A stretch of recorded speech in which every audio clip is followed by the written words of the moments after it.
Salut, c'est Trado. Voilà ma vidéo de mise à jour pour Vallourec.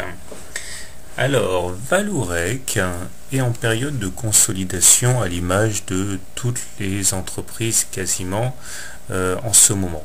Après avoir surperformé le marché en passant de 49 en plus bas à 127 au plus haut, c'est-à-dire quasiment une multiplication par 2,5, eh bien on voit bien que la valeur a besoin de souffler et nous sommes en train de buter contre la résistance à 126 euros.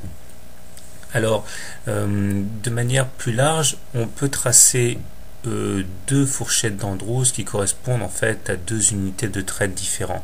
Tout d'abord, la première fourchette d'Andrews mauve pourrait entraîner à terme, si elle est validée, bien un contact sur les 160, 150 par là. Bon, c'est pas pour demain naturellement, ce serait à l'horizon de plusieurs mois. Il faut savoir que les fourchettes d'Andrews permettent de fixer des objectifs par l'entremise des médianes.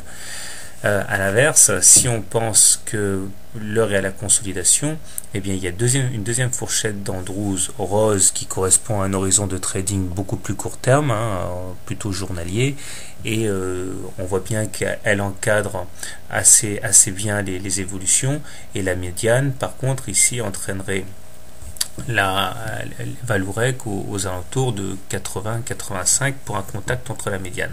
Cela impliquerait bien sûr que l'on casse le support vert à oblique ascendant, ce qui n'est pas encore le cas bien sûr.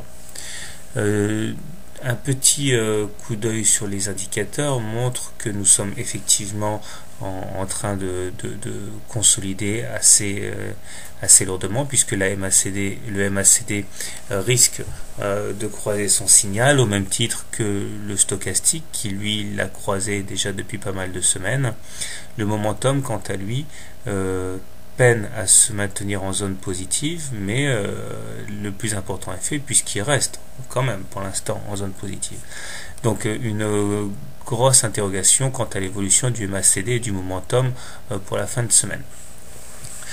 Alors, une dernière chose pour parler de la M30, la moyenne mobile 30 semaines si chère à Stan Weinstein est croissante, donc nous sommes bien en période de trading, en période haussière de trading à moyen terme, ce qui au regard de cette théorie interdit tout trade short sur la valeur. Alors, comment trader Vallourec? Alors, si vous pensez que nous sommes repartis pour atteindre de nouveaux plus hauts, je pense que le plus intéressant à faire est d'acheter au plus près de la M20 vers 105 ou au plus près de l'oblique verte vers 100. L'objectif étant tout naturellement d'aller chercher les précédents plus hauts vers 126. On prendra soin quand même de mettre un stop loss vers 90, 92 au cas où ces supports obliques verts étaient cassés en clôture. Ce ne serait vraiment pas bon signe pour la suite. À l'inverse, si on pense que le plus beau est derrière nous pour Vallourec, le plus intéressant, je pense, est de shorter près du haut de la fourchette rose, si possible vers les 120, 125, avec un stop loss vers 130 qui correspondrait à une double cassure de la résistance rouge et de la fourchette rose. L'objectif naturel serait bien sûr d'atteindre la médiane de la fourchette rose vers 85 par là. Personnellement, je vais tenter sans doute un trade long si on rentre au contact de la zone des 97-98 et qu'on rebondit dessus. Voilà, très bien, bon trade et bonne semaine.